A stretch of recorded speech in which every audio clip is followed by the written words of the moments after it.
When my life unraveled, I unearthed a resilience I never knew I carried, rebuilding my world in ways I couldn't have foreseen. My name is Nathaniel, and at 36, I believed I had it all: a stable career, a home I'd crafted with my own hands, a wife I adored, and a son who was my entire world. In 2013, at 25, I crossed paths with Sienna, then 23, whose lively spirit and dazzling smile pulled me in like a tide. Her dark locks and contagious laughter turned heads, her boldness captivating me completely. I worked as a pipeline safety inspector, earning a comfortable income, and had bought my first modest house 2 years earlier. Our love story unfolded quickly. Within 6 months, Sienna settled into my home, with my lifelong friend Ryan helping haul her boxes. Ryan and I had been close since middle school, bonded by road trips and late-night talks over drinks. He was the brother I never had, always there, or so I thought. 2 years later, Sienna and I married in a heartfelt ceremony at her parents' vineyard, with Ryan as my best man. His speech about loyalty and enduring friendship now stings like a cruel irony, seared into my memory. Soon after, Sienna pressed to start a family. I hesitated, wanting to solidify our financial foundation, but she argued life couldn't wait. In October 2020, our son Elliot arrived, and fatherhood reshaped me. I adjusted my work schedule, choosing shorter local jobs over high-paying extended contracts to be home more, even if it meant less money. Every second with Elliot, his first words, his small hand gripping mine, his delight when I returned home, made it all worth it. But Sienna began to shift. Her warmth turned to complaints: a faulty dishwasher, Elliot's needs, her mother's judgments. I attributed it to the stresses of new motherhood or postpartum struggles, convincing myself she just needed time to adjust. My older sister, Rebecca, saw things differently. At Elliot's first birthday, when Sienna scolded me publicly for picking the wrong wine for her mother, Rebecca pulled me aside. "When did she start treating you like an employee instead of a partner?" she asked sharply. I brushed it off, insisting Sienna was just stressed, but her words echoed in my mind. Ryan remained a steady presence, fixing pipes, watching games, always around. I thought I was fortunate: a loving wife, a perfect son, a loyal friend. I was mistaken. The truth hit like a tidal wave after a draining 4-day work trip in late 2022. Exhausted from delays and equipment failures, I missed Elliot's preschool dinosaur performance. When I got home, yearning for a shower, Sienna unleashed her anger. She berated me for missing the event, comparing me to a stay-at-home dad from her yoga group. I reminded her my demanding job paid for our house, her car, and Elliot's school. Then in her rage, she revealed a shattering truth: "I only married you because I thought he was yours." The room went still. Elliot glanced up from his toy dinosaurs. My heart turned to stone. "What did you just say?" I asked, my voice cutting like glass. Her eyes widened as she realized her slip, fumbling for excuses, but the truth was out. I tucked Elliot into bed, then drove to Rebecca's, taking leave from work and calling a lawyer the next day. Marjorie Blake, a sharp attorney in her mid-50s, laid out the steps. First, a paternity test to confirm Elliot's parentage. Second, secure my finances, as the house I owned before marriage was protected. Third, collect proof of Sienna's betrayal. I became a sleuth. Our shared phone plan showed hundreds of late-night texts and calls to Ryan, surging when I was away. On our shared iPad, which Sienna forgot to sign out of, I found messages: "I can't wait to see you tomorrow. When's he leaving again? Elliot needs a father who's actually present." I backed up everything online. The paternity test, conducted quietly during a fishing trip with Elliot, confirmed he was mine with 99.99% certainty, flooding me with relief. But the financial betrayal cut deep. Sienna had drained nearly $30,000 from our accounts over a year, plus $15,000 in hidden credit card charges for hotels and restaurants. While I worked hazardous jobs, she and Ryan lived extravagantly on my dime. I secured my finances, redirecting my salary to a new account, and leaving just enough in our joint one for essentials. I confronted Ryan first, inviting him to see a boat. When I presented the phone records and texts, his face drained of color. He admitted the affair started before Elliot's birth. "You were my brother for 20 years, I said, voice steady. And you stabbed me in the back every chance you got. He begged, but I walked away. That evening I showed Sienna the evidence, texts, bank records, credit card statements. She sobbed, pleaded, even offered intimacy to sway me. When I slid divorce papers across the table, her tears turned to threats, claiming no judge would give me custody. I smiled, knowing Marjorie had armed me well. In court, her image as the ideal mother collapsed against my proof. My dedication to Elliot, her financial deceit, and her affair with Ryan.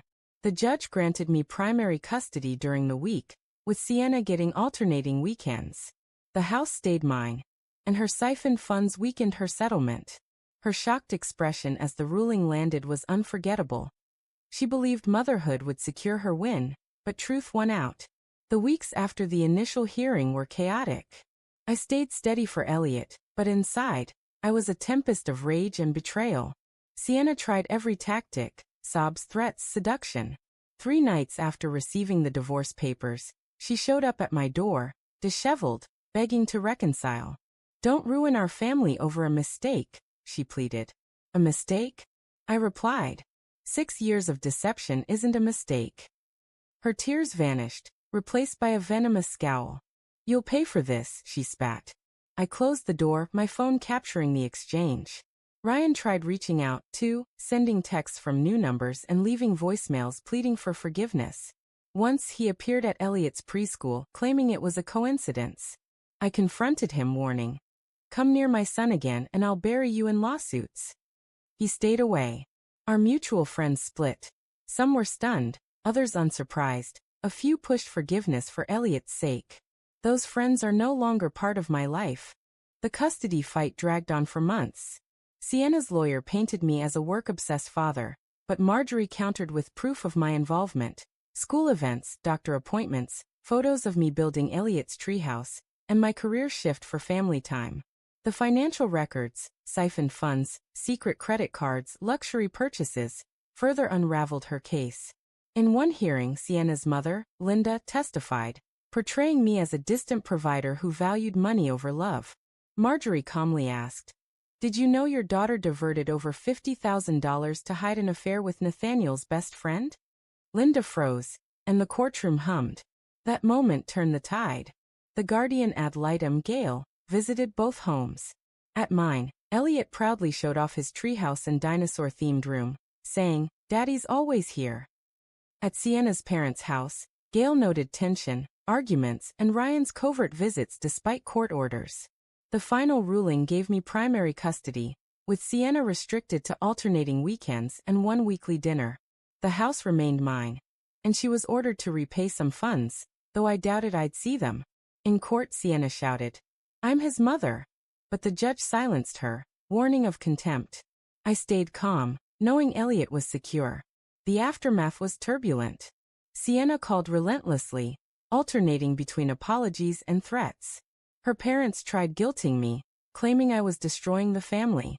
Ryan disappeared, his reputation shattered after his boss, a traditionalist, learned of his betrayal. My focus stayed on Elliot. We built routines, breakfast together, homework at the kitchen table, park visits on Saturdays. We began restoring an old fishing boat, with Elliot eagerly handing me tools. One night as I tucked him in, he asked, "Daddy, are you happy now?" I smiled, kissing his forehead. "I am, buddy, because you're here with me." Sienna's manipulations persisted. False claims of abuse or alienation, but my detailed records disproved her. Eventually, her credibility crumbled, and Gail warned her visitation could be further restricted. Over a year later, the divorce finalized and life steadied. Elliot thrived, joyful and safe. Sienna's supervised visits continued, but her resentment consumed her. I rebuilt, a steady job, a calm home, new hobbies like fishing and cycling. The betrayal still lingered, but it no longer defined me. What mattered was Elliot's smile, our quiet nights under the stars, and the certainty that I'd fought for him and won. Life after the divorce wasn't the end I anticipated. It was harder, rawer, but also liberating. Sienna refused to honor the court's terms, bending rules at every chance. She'd appear unannounced, demanding Elliot outside her visitation, or call his school claiming pickup rights. Once I found her in the car line on my day. Read the court order, I said, showing the documents I kept close. You're not taking him. She snapped. You can't control me. But her violations only bolstered my case. I documented everything, every call, every overstep. Her parents, Linda and Charles, tried intimidation. Charles confronted me after Elliot's t-ball practice, jabbing my chest. You've shamed us, he growled. We have resources you can't fathom. I shrugged him off. I don't fear people who raised a deceiver, I said, mentioning a restraining order. He backed off. Privately, they grew weary of Sienna's chaos. Her debts, her conflicts, her refusal to leave their home. Ryan, too, collapsed under the weight. After losing his job, he scraped by with temp work, and Sienna's demands shattered their relationship. He texted me once, she's ruining me too. I deleted it. The real crisis hit when Sienna kept Elliot past her visitation, ignoring my calls. Fear gripped me until she returned him, slurring and unsteady, saying, I just wanted more time. I filed for contempt, and her visitation became supervised, either at a center or with her parents present. She sobbed in court, but the judge, citing her endangerment of Elliot, was unmoved. Elliot adapted beautifully, loving our routines. Pancakes on Saturdays, boat restoration, bedtime stories. Gail's visits confirmed his joy. Sienna's parents eventually stepped back, drained by her battles. On social media, Sienna played the victim, but court documents silenced her supporters. By late 2023, Elliot and I found our rhythm. Dinners together, Lego projects, calm evenings. Rebecca, watching us one evening, said, You're an incredible dad, Nate. I nodded, finally believing it. I rediscovered old passions, fishing, guitar, cycling, and even ventured into dating, cautiously, always putting Elliot first. Sienna hadn't destroyed me. She'd forged me stronger. I wonder if she lies awake in her parents' house, alone, with limited time with Elliot, regretting her choices. I don't linger on it. I'm the man who walked through fire, holding my son's hand, both of us free, both of us smiling.